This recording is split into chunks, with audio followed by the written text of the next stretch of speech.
น้องโซจนโดนโพดแล้วนะบ้านใดสิป้าผัวมาการด่าบ้านใดสิโซปล่อยให้อายคอยมีซอยม้อยจนว่าโดนโพจนเกือบสุดโยตัวอายถ้าน้องการด่าปล่อยผัวมาเน่หากแท้อย่าได้เก่งกลัวหรือว่ายันผัวทุนหัวเลยบอกกล้ามาไอยังมีใจที่นอนน้องอยู่ทุกเวลาไอยังคอยด่าน้องป้าผัวคนดี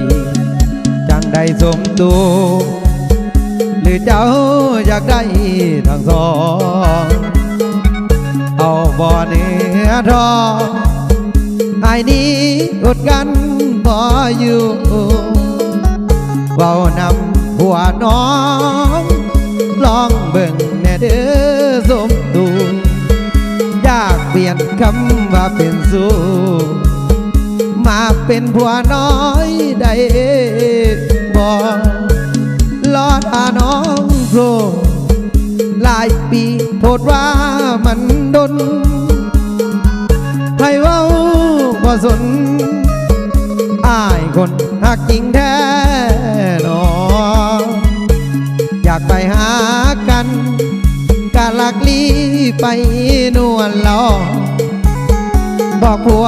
ของน้องสะน้องก็เป็นผัวน้อย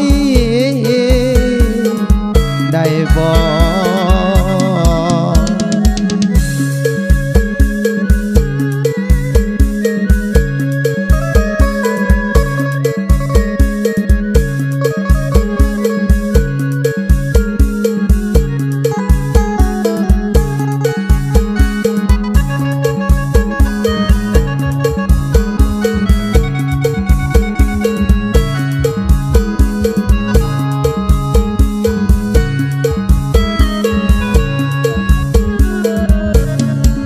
ได้สมตัว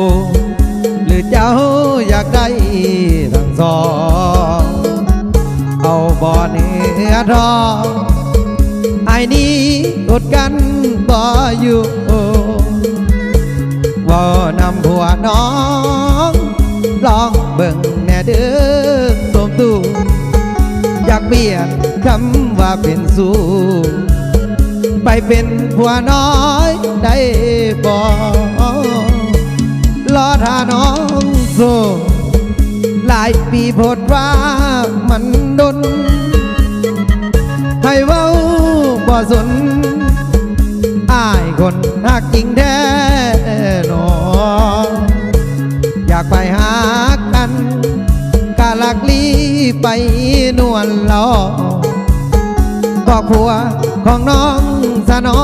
งขอเป็นผัวน้อย